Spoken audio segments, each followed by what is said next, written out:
Support comes from Hampton Roads Community Foundation, carrying out your charitable wishes forever, whether it's helping shelter animals, feeding the homeless, enhancing the arts, or supporting students.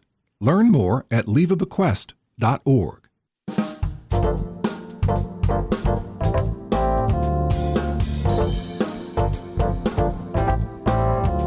Good afternoon, everyone. I'm Barbara Hamlee.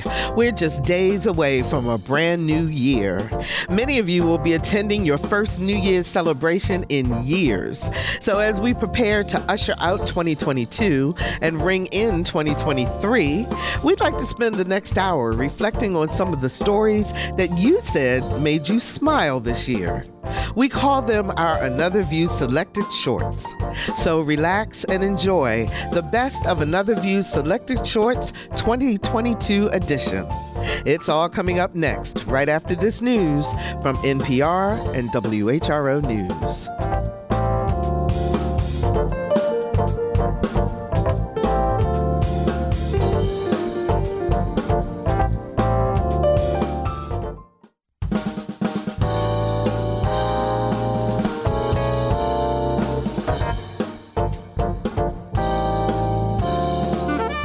Discussing today's topics from an African-American perspective, this is Another View. Hello, everyone, and welcome to Another View. I'm Barbara Hamlee. For those of you who have been with us since the very beginning of Another View 12 years ago, what I'm about to say will come as no surprise. Since Another View's inception, part of our mission has been to showcase the positive things going on in the African-American community. So since we started the show, Another View producer Lisa Godley has been interviewing talented people and highlighting amazing programs through stories that we call our Another View Selected Shorts. As we prepare to say goodbye to 2022, we'd like to spend this special edition of Another View looking back at those stories that you said made you smile.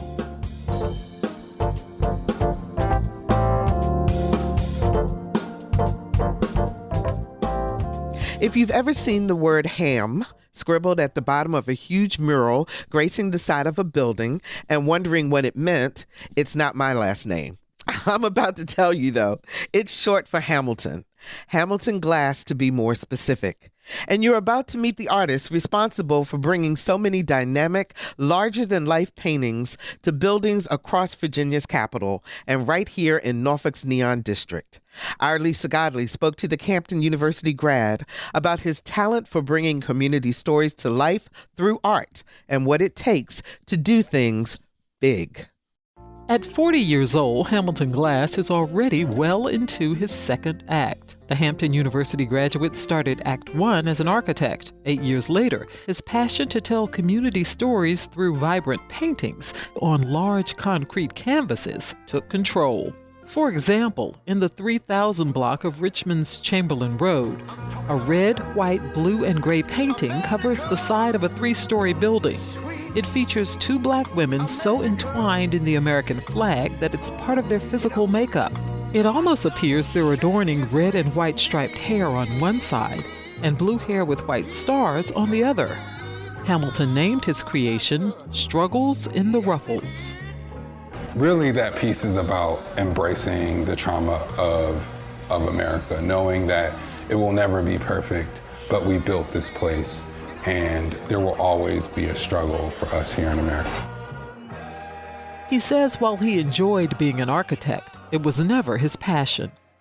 When I lost my position as an architect, the thing that I did was I started creating art, and I started showing it everywhere.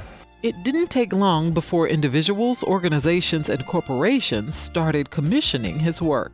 When I'm commissioned to do a piece, usually we go through several design iterations of the work and revisions of the work. And then once that's complete, it's really just production time. I first go up, sketch the piece on the wall or the panel, and then just paint till it's complete. There aren't many things that take more than 2 weeks. While Hamilton has created scores and scores of murals and had his art featured in numerous exhibits and at dozens of public events, the piece that started it all was one he created for the organization Girls for a Change. He was moved when he heard the young women speak at a public forum about seeing themselves represented in a different light. Getting to see the joy in their faces and to be able to put out something that truly represented them in the city, that everyone could see and carry the message of Girls for a Change was just a kind of a life-changing experience for me also. I asked him why he tags his pieces ham with a question mark. My website is whosham.com. So that was the very beginning of me trying to figure out who I was. And actually, Hamilton is my middle name. My first name is Maurice, but the second I became a full-time artist, I've gone by Hamilton because it's this other side of me in which I've never explored.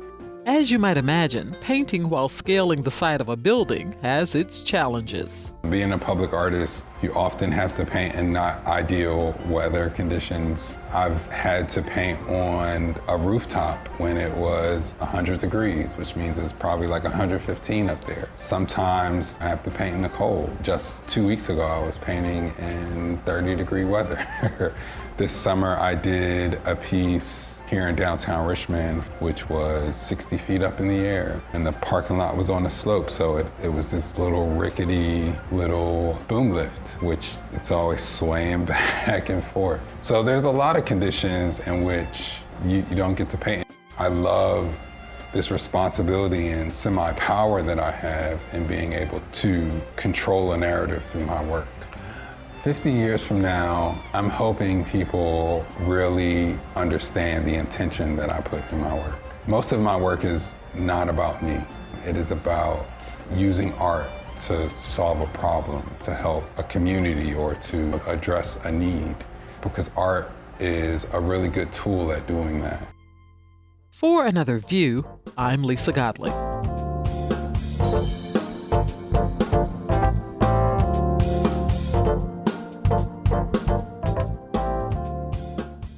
They are 1,000 members strong and have been working diligently for the past 5 years to close the achievement gap in Williamsburg, James City County schools. In our efforts to showcase Black nonprofits, we'd like to introduce you to the Village Initiative.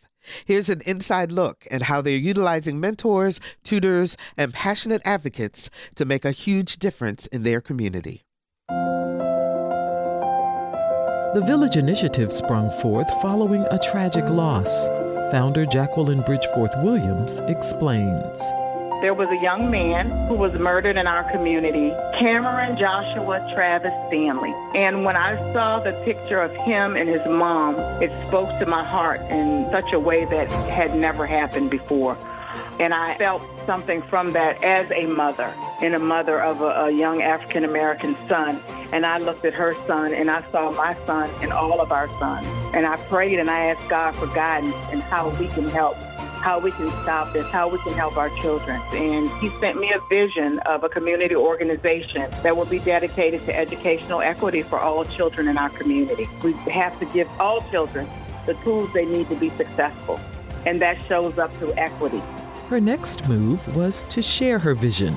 I just put a simple post out on social media, and so many people showed up that evening. Educators, parents, concerned citizens, they showed up. As a result, they sent tutors to 3 locations and donated books for Head Start. But that was just the beginning. When the COVID-19 pandemic struck early on, we took action. I reached out to my home church, which is First Baptist Church, and they provided a space for us, and we purchased groceries and went in and handed out groceries. We did that for a while, and as the pandemic got larger and spread, we knew we had to do more. Another church came on board with us, and before we knew it, we partnered also with Colonial Williamsburg, and we were doing about 750 bag lunches and box lunches a week, in addition to vegetables and fruits and things. And we were able to commandeer a partnership with another church, which is Mount Pleasant, where we provided over 2,400 boxes of food every week during the pandemic. Village Initiative's Philip Kennedy talks about another of the organization's successes, their book boxes. Before the pandemic hit, Jackie and I had several conversations about how do we get literacy into the community. After speaking to some of the parents, we noticed that one of the structural barriers that existed was some of our parents did not have transportation to even get to the public library. So we brainstormed, and then we met with a local church, United Methodist Church, to get book boxes built and partnered with them, and we got the book boxes built, and we ended up going to the specific neighborhood and installing the book boxes in the actual neighborhood so transportation would not be an issue as far as getting literacy into the home. Phillips says they then partnered with James City County Parks and Rec to get book boxes installed at all of their parks, and the Village Initiative refills them every week. It's not a give one, get one book type of thing. We just want books in the neighborhood, out in the community, so anyone can just go up, take as many books as they like for free, and it has been one of the best initiatives that we as a village have done. This team has been amazing. We've been able to do some things that I know only God could have ordained. We are doing things that are legacy building. We are packaging a gift to our community. Our Black Histories Project is a gift. We are honoring those folks who are our heroes, those that have come before us. It's so important to tell the stories, to share the stories, to empower our young people through our stories. And most of all, Village is about equity and giving every single student the tools that they need to be successful. And that's our work and our commitment to our children and to our community. For Another View, I'm Lisa Godley.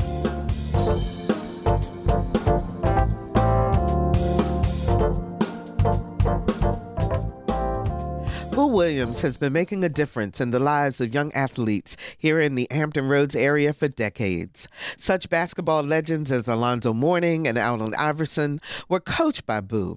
Summer Basketball League has netted him countless awards and accolades.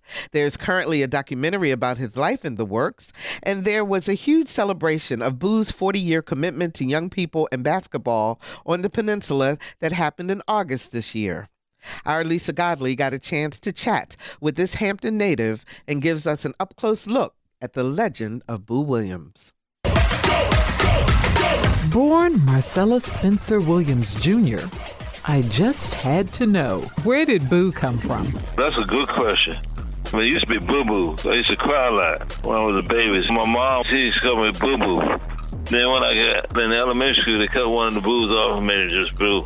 Boo says he started playing basketball in the first or second grade, and by the time he was ready to graduate from Phoebus High School, his basketball skills had caught the eye of quite a few recruiters.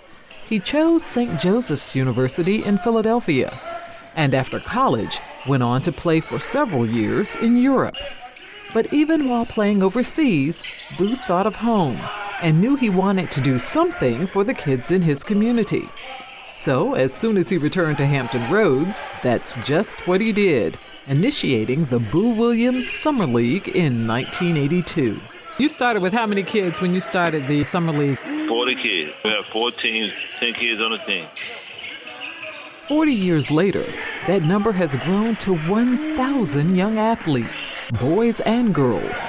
Some of his past players have made quite a name for themselves. Mourning blocked his dunk.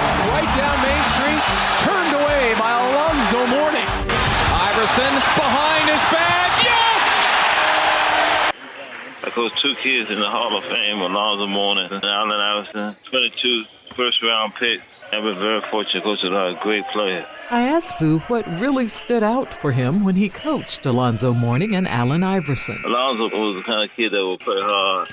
And what about Allen Iverson? Allen was different. Allen was good, but people in the country didn't know how good Allen was to that summer before his 11th grade year. But when they saw him play and win a national championship, they never seen nobody like that before. Boo's impact doesn't stop there.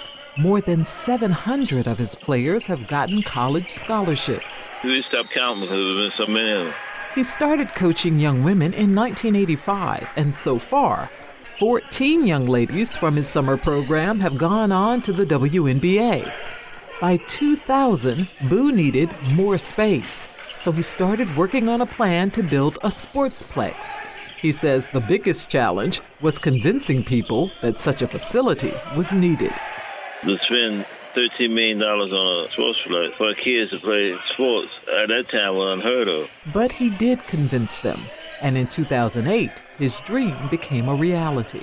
Boo's awards and accolades are lengthy. He was very excited to be named to the Basketball Hall of Fame.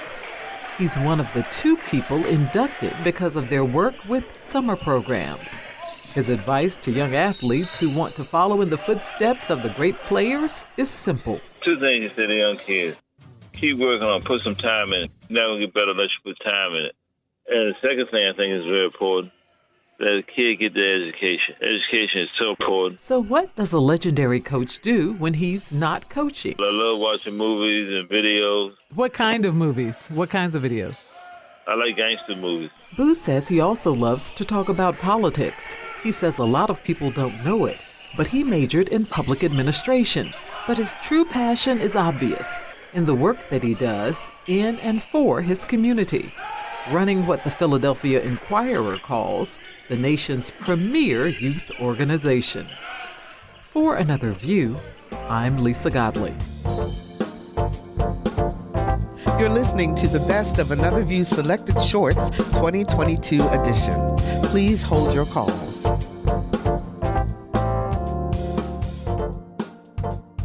Back in April of this year, Tony Award-winning actress, singer, and songwriter Renee Elise Goldsberry performed in Hampton Roads as part of the Virginia Arts Festival. Best known for her portrayal of Angelica Schuyler in the Broadway sensation Hamilton, she performed with her band at Chrysler Hall. Our Lisa Godley spoke with the talented performer about being Angelica, her current projects, and what she had in store for the folks in Hampton Roads.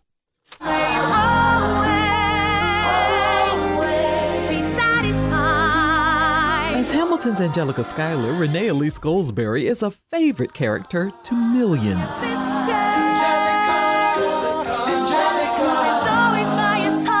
Angelica is witty, sassy, and smart.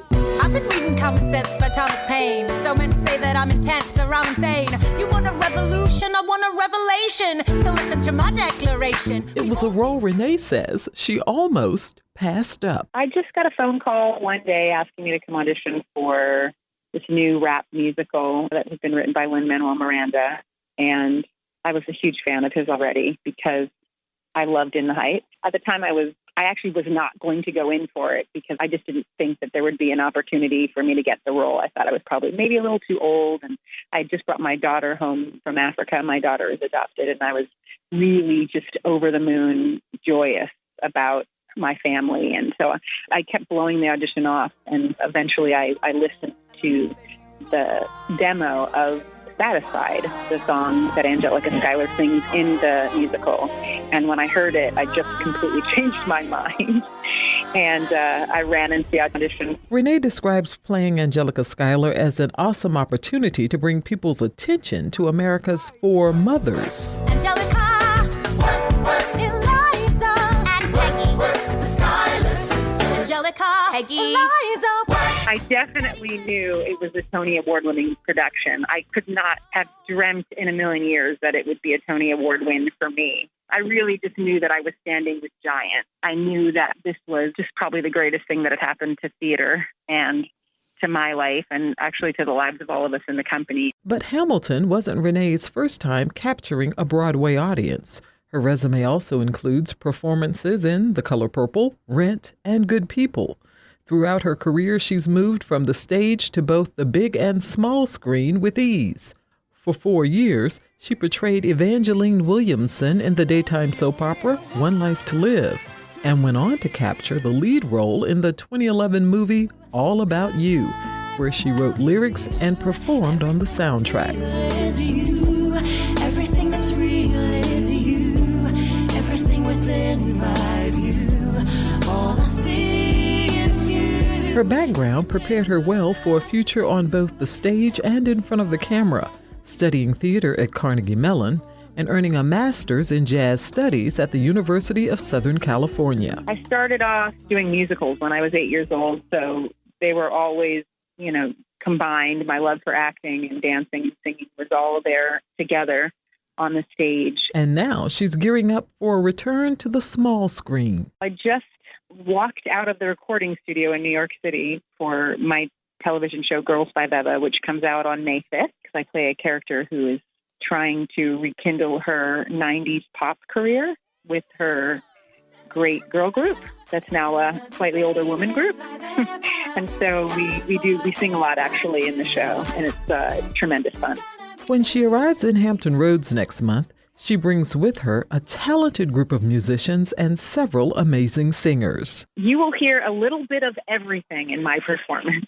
You will hear soul music, pop tunes, some gospel, some spirituals, some jazz standards, a little classical, and of course, I end the show with the Broadway songs that I'm known for. I would not make it out. I would not make it out of there without singing the songs that people know and love. I have so much fun singing those songs. And what's really wonderful is that most people know them better than me now. It becomes a big sing-along party.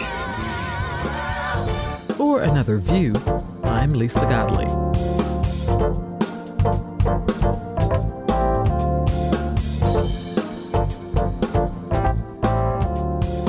Imagine experiencing flooding so severe that it destroys your home, your community, and your livelihood. Now imagine starting over with no money, no family support, and only self-determination and the kindness of strangers to keep you alive. Well, for a group of young men in the country of South Sudan, this is a way of life. Back in May, we introduced you to one of the young men who for years has called the Kakuma refugee camp his home. It was also an opportunity to hear from the Norfolk woman who is trying to help. It wasn't a war, but an unprecedented weather event that forced Johnny and thousands of others to flee their homes in South Sudan. Heavy rains forced the Nile River out of its banks, resulting in flash flooding, the raging water quickly engulfing their homes, farms, livestock, and most tragically, loved ones. Dozens of Sudanese villages were washed away and tens of thousands left homeless. Some of the survivors, like Johnny, settled in the Kakuma refugee camp, a compound established in the early 90s following the arrival of the Lost Boys of Sudan. And while Johnny doesn't complain, life here is difficult. For example, the World Food Organization has dramatically reduced their rations due to a lack of support from donor nations. So there is very little food to go around. When was the last time you had something to eat? I didn't eat anything because it is very hard. The food that we had, we can minimize it so that we can end the month. We eat only once in a day. Even before he and the other young men in the camp can prepare that one meal, they must walk to get water from the closest pump, which is 40 minutes away. We have a wheelbarrow. We can support ourselves with it. If it is very hard, we don't have wheelbarrow. We use our hand to carry containers to our house. That's what we do in the morning, and then we clean the compound. At night, they sleep in a small house made of mud brick on dirt floors, keeping a watchful eye out for intruders like scorpions and snakes. Each day, they make the best out of what many would call a bad situation. Most are orphans, a result of war or catastrophic weather events. Most, like Johnny, once attended school, but with food and other supplies so low, the money once slated for their education is used to keep them alive. We have a lot of challenges. Thousands of miles away, Julie Hill, the executive director of Outreach Africa, and a handful of volunteers do what they can to help. Julie met two of the Lost Boys when they were working at her local grocery store in Ghent. They shared their journey from Sudan to America, and Julie knew she had to do something to help South Sudanese refugee families both here and in Africa. They had been in the camps for 14 years since their villages were destroyed. Wow. They were separated from their parents or watched their parents murdered in the villages that were burned. They were chased at gunpoint back across the Gilo River, where at least 11,000 of 30,000 of them drowned. About 20,000 were left. So they were facing alligators in the river, gunfire from both sides. Those who made it to the other shore walked to Kenya, which was, weeks and weeks. And during these treks, when they were fleeing for their lives, they were chased by helicopter gunships. They were chased by bombers. They felt like they could only move at night, but that's when lions were moving around and they couldn't see the snakes. And this was all children, watched them die or heard them screaming and being dragged away. They buried many of their friends that starved along the way. Some just sat down and couldn't go any further. So the ones that made it, which was about 11,000, they are real survivors. For the past 20 years, Outreach Africa has worked diligently to help with food, medical needs, and education. Tens of thousands have graduated high school, many gone on to become teachers, nurses, engineers, and public health workers. But for those still in Africa, like Johnny, the struggle continues.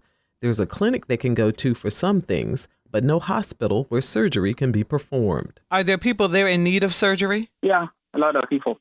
Johnny needs surgery right now. He has a big lump on his tonsil, and he needs surgery. Yeah, they don't do surgery, yeah. Johnny, who is now 23, has been in the Kakuma refugee camp for 8 years. The youngest in his group is 14. But there are many more children, much younger, in camps all across the Sudan, battling things that we as adults never think about. And this was happening to them day after day, year after year.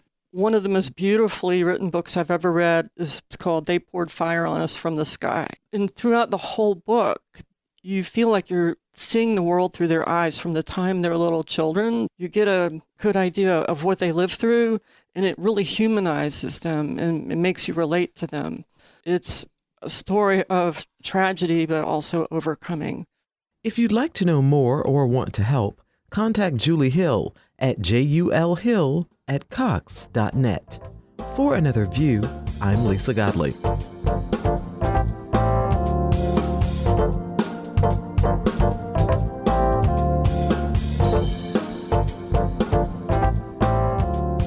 Founded by free and enslaved blacks in 1776, the First Baptist Church of Williamsburg has a rich history. And now this historic church is unearthing a new chapter. In addition to finding the remnants of not one, but two earlier church buildings, archaeologists have uncovered more than 40 graves believed to be the remains of some of the church's earliest members.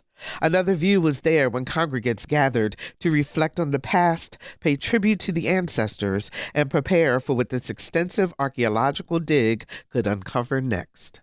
All along this pilgrim journey, I want Jesus to walk with me. For those gathered on the former site of the First Baptist Church, Williamsburg, this was a moment they refused to miss. It was their opportunity to honor those ancestors whose names are known only to God. Janice Kennedy was among them. Her family has been attending the First Baptist Church for decades. It's an exciting day. We're in a season of discovery and uncovering things that have been either covered up or forgotten about or hidden away intentionally. And so I think about all those generations of people whose voices were shut down and shut out, and lives as well, but now we know that they were here. We have to acknowledge that they were here, and then we get to what they contributed and helped to make this place what it is.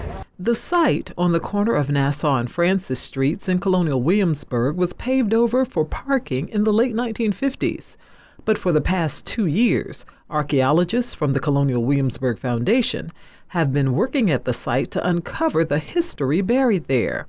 Thus far, their work has uncovered the remnants of a mid-19th century church and a smaller building built even earlier. They also discovered more than 40 grave shafts.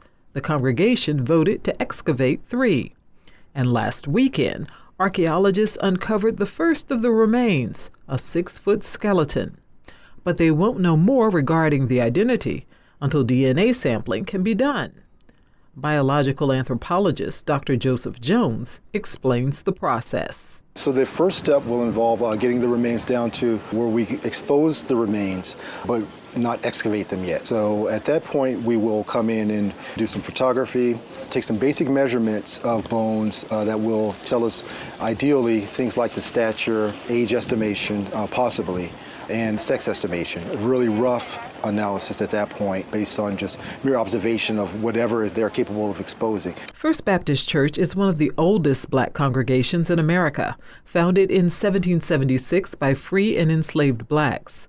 Colette Roots describes being able to witness even a little of the unearthing process as both exciting and painful. Just to have the graves disturbed, never witnessed anything like this in my 62 years, but we want to get the answers, who they are, what they were about, just information about what they went through, what their sex was, what their race was. The archaeologists, they are letting us know they are handling them with kid gloves, and the story will be told.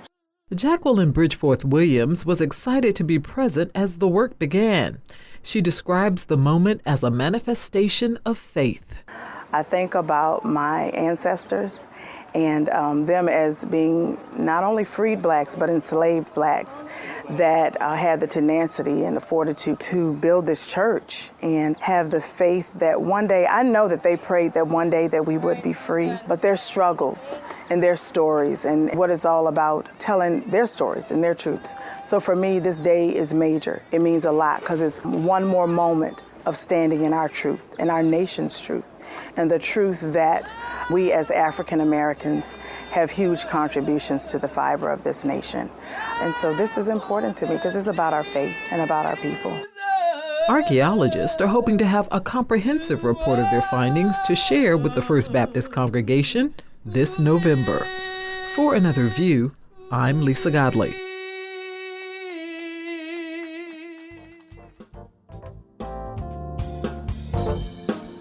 You're listening to the Best of Another View Selected Shorts 2022 edition. Please hold your calls.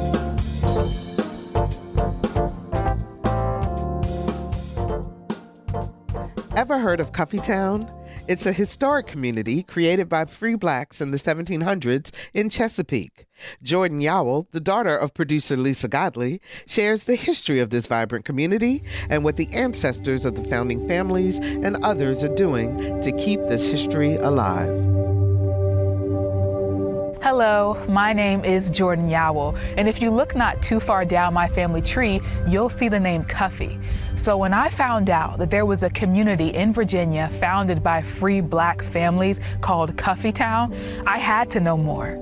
Coffeetown, also known as Long Ridge, can be traced back as far as 1778. The community is located in the Hickory section of Chesapeake, not too far from the Virginia-North Carolina line. It wasn't just the Cuffys, but several families, the Civils, Browns, Suttons, Spences, Jones, and Whitehurst, who built a rich history here. And a few of their descendants were kind enough to share some of that rich history that has been passed down through generations. My great-grandfather was born in this community in the 1700s. Our family was free, all of our family, yes. During Coffeetown's origins, the Hampton Roads region was home to about half of Virginia's free black population. In Norfolk County, which eventually became Chesapeake, the number of free black people more than tripled over a 70-year time frame.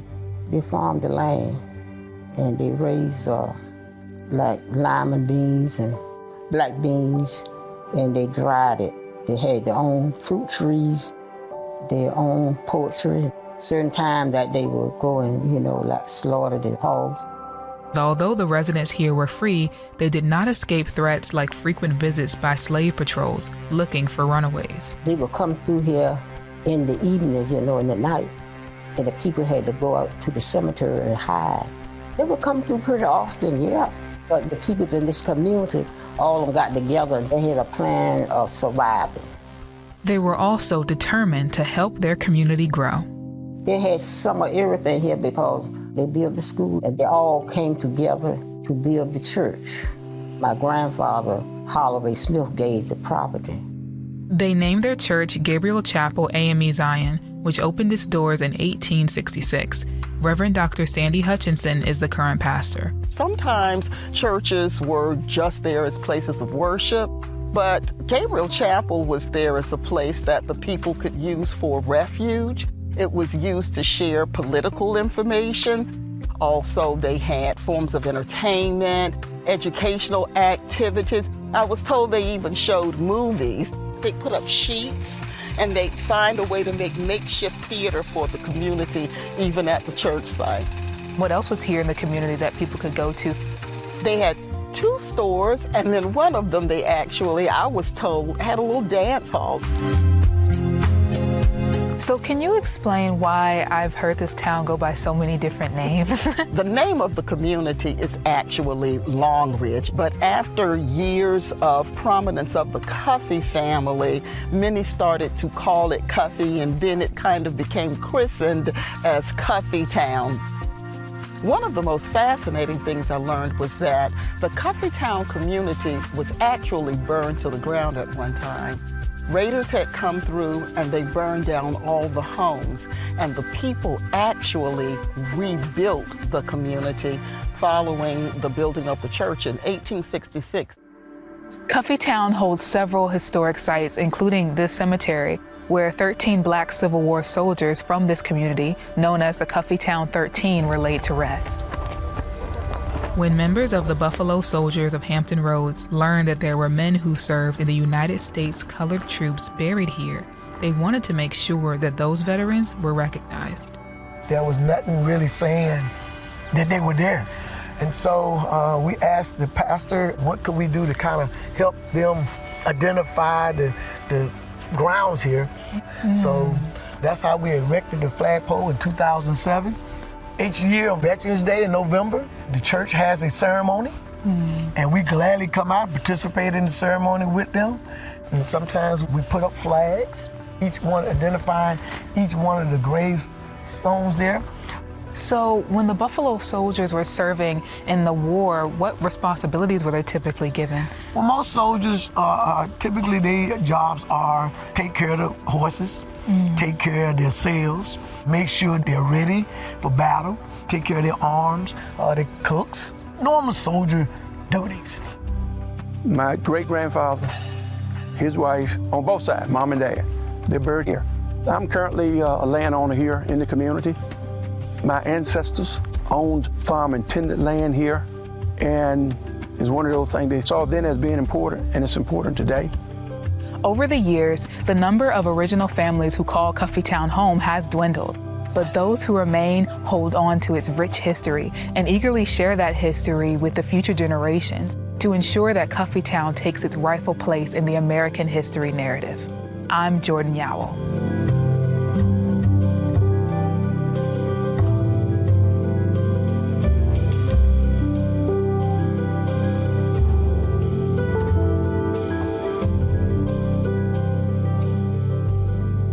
A Virginia Beach couple wants to ensure children and teens have good financial literacy. That's why Jesse and Mimi James wrote Bobo Slim's Nuggets and Gems. Our Lisa Godley gives us an up-close look at the creators of this new children's book and the lessons they're hopeful children of all ages will learn. When I was growing up, we really didn't have anyone to teach you about money. It was kind of like taboo in our family, if you will, to talk about money. But Jesse James knew it was important. So after his wife Mimi published the book she'd been working on, he suggested they collaborate and write a children's book about finances. Fast forward, 10 years later, we actually sat down last year during the pandemic, and we started to work on it, doing the outline and everything, and came up with the concept of, hey, let's try to reach kids at a young age. Bobo Slim is from a character that I had in my screenwriting class, and he was a bully in that story.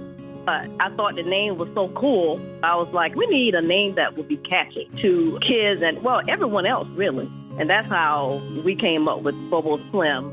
The couple's target audience is children age 5 to 13, but the book's reach is much further. We have had some adults that have actually read the book, and they said that they've actually took some things from the book also. I asked Mimi to share one of the lessons that Bobo Slim teaches. Just because you see someone has something that you really desire does not mean that you need that. There's a process in waiting. And there's a blessing in waiting, because there's lessons to learn when you wait for something you actually desire that you see some others have. Because when they get older, that will diminish some of this keeping up with the Joneses. We're trying to capture the mindset of children as they're younger, because all that we see is not all that we see. There's a story behind that.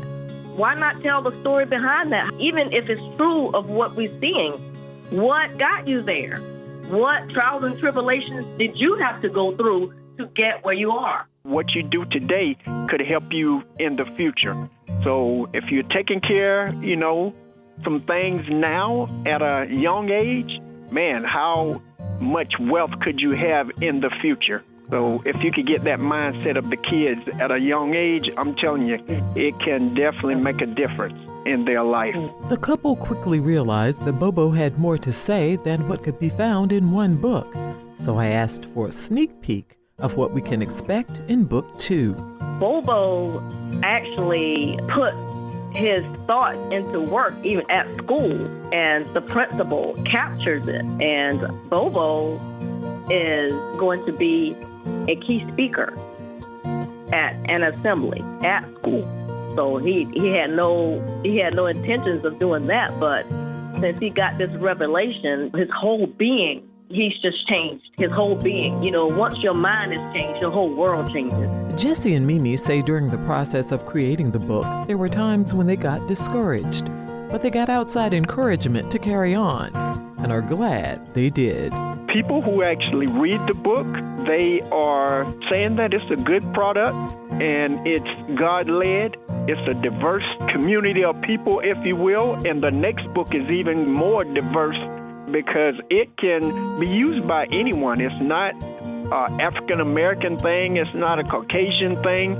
This is something that can be passed down to our kids and future generations.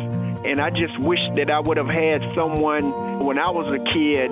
I just think about how much further along I could be if we had someone to actually teach us or to kind of guide us in that direction. For Another View, I'm Lisa Godley.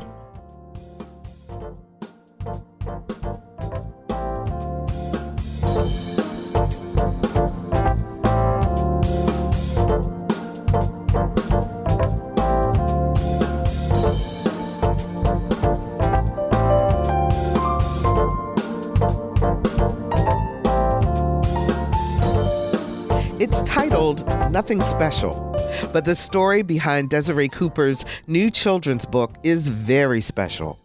In her book, Cooper, a Pulitzer Prize-nominated journalist, chronicles the relationship between her grandson Jax and his great-grandfather. But this former attorney and community activist goes further than that.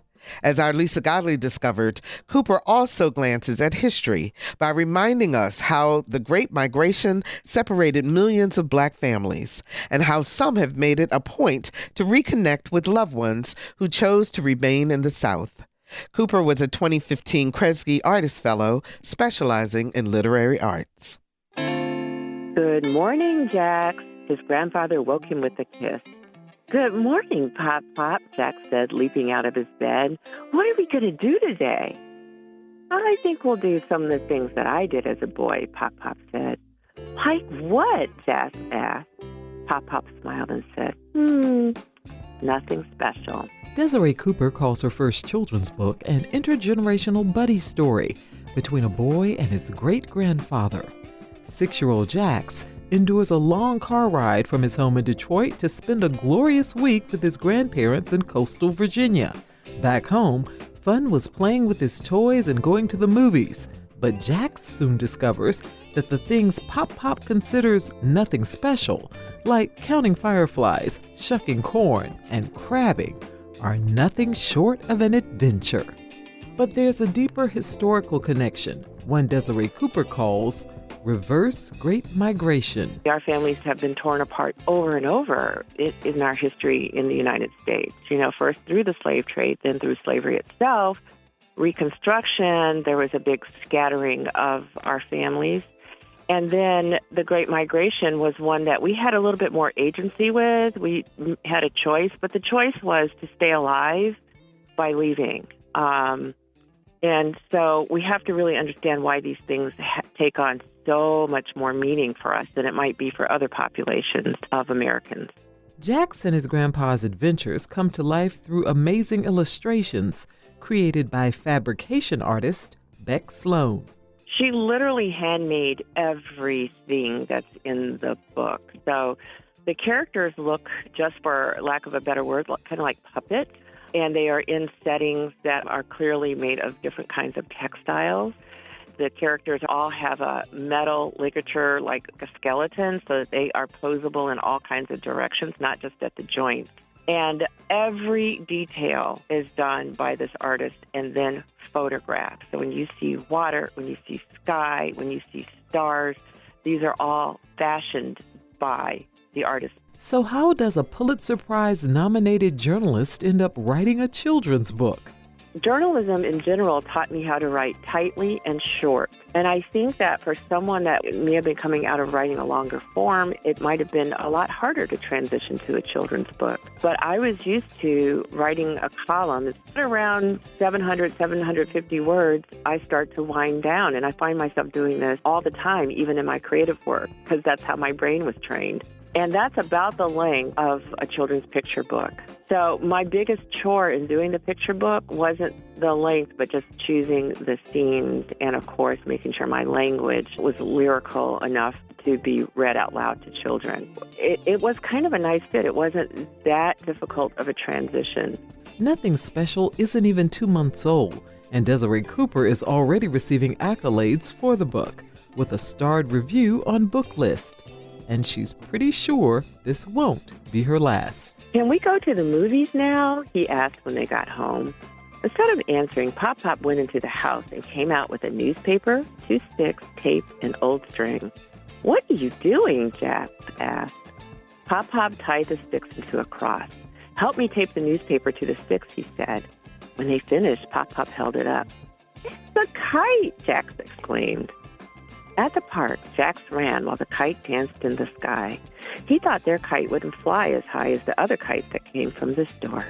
But it did! For Another View, I'm Lisa Godley.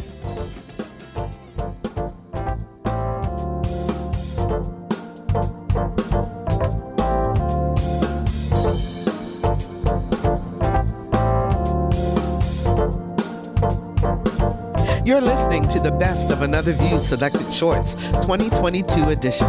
Please hold your calls.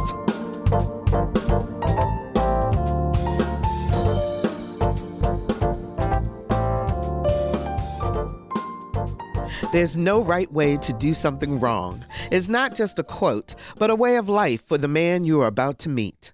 You might think you know Elijah Cadillac Harris, a Hampton Roads native who spent 4 decades serving as the head coach of 3 local football teams. But Cadillac's journey from talented athlete to admired coach was not an easy one. He reflected on his life and his chosen path with our Lisa Godley. I started playing football in middle school and just fell in love with it. Elijah Cadillac Harris describes his life growing up as challenging. As children, he and his brothers worked on the family farm. This required he feed more than 100 hogs each morning before school, and when needed, pick crops by hand. I can remember picking 30 bushels of cucumbers, and one of the rows was as far as you could see. So that kind of living, and then not having indoor plumbing until I was a junior in high school, just made me a different kind of person. And so learning how to tackle hogs and getting them back to where they needed to be became very easy for me as a football player to tackle a person. And so the conditions known to me at the time that I hated was actually one of the driving forces that caused me to really fall in love with playing the game. In fact, it was his middle school football coach who gave him the nickname Cadillac. At the time, unbeknown to me, I was his running back and linebacker and tight end in different formations. And I got in a couple games, and one in particular, I looked a mess, and he ended up having to give me another jersey. And he said, boy, you know what? You run just like my car, an old Cadillac, all beat up and dent up, but it gets me where I need to go. And you do that for our football team. and the name stuck. Cadillac would go on to play for Kempsville High School. I was the only African-American kid on my team my senior year in high school, and I was elected captain of the team. And that was quite an experience in and of itself. He would spend his college career playing for the Norfolk State University Spartans. I really wanted to go to a HBCU, and after a big football game against Kellum, in which I was able to intercept a pass and score the winning touchdown, my coach told me that Norfolk State wanted to see me Saturday morning at 9 o'clock. And after I took that visit, I didn't want to go anyplace else. I knew that was home. But with college football came injuries, both to his shoulder and his knee. And even after rehab and taking time off, Cadillac says he wasn't as fast as he'd been. But that made him smart. It made me to become a coach because I had to dissect what the game plan was and decide how best to move from my position and take proper angles as an outside linebacker, defensive end. He got a free agent trial with the Dallas Cowboys, but didn't make the team. So he returned home to coach and teach.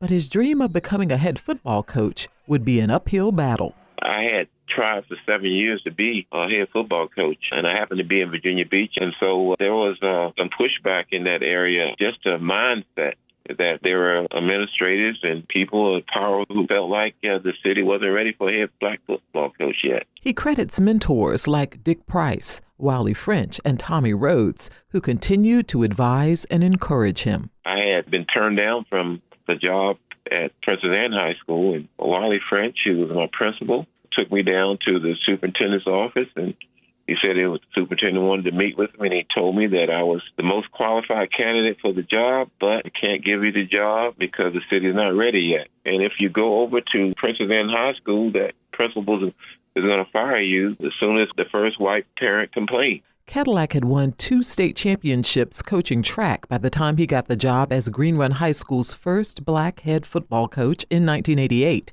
He would remain in that position for 7 years. He became emotional when he shared what his friend Tommy Rhodes once told him. He said, I hope you don't take this person, but I wouldn't want to be black for anything in the world because of what I've seen you go through. It's an emotional moment just to live it. Cadillac would later serve as head coach at Maury and Indian River High Schools. He would spend 42 years as an educator and coach before retiring in 2021. And on August 26th, all he's given to sports was recognized when the Green Run Football Stadium was named after him. God, you've taken me from not being able to be a coach to now the place that I labored in is now being named after me. I couldn't ask for any more. I couldn't be more filled.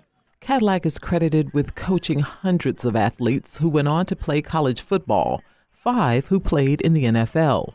He describes his ability to coach and spot talent in athletes as a gift. It's just something that God has given me, a gift to be able to see the potential that an athlete will have and then be able to give them the tools that's necessary for them to be successful at their craft. I try to give kids tools that they can be successful for a lifetime. And I love it when they come back and tell me that they're still using the same things as a father and the same things that they've learned on the field, and they use those applications in life. And that's a reward that's priceless. For Another View, I'm Lisa Godley.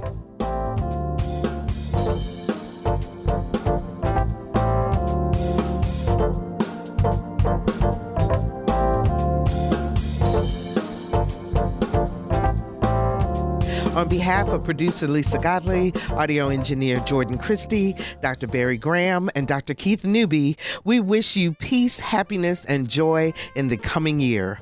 We'll be back live on January 5th. Until then, stay safe, be well, and Happy New Year. I'm Barbara Ham-Lee. Let's get together in the new year for Another View.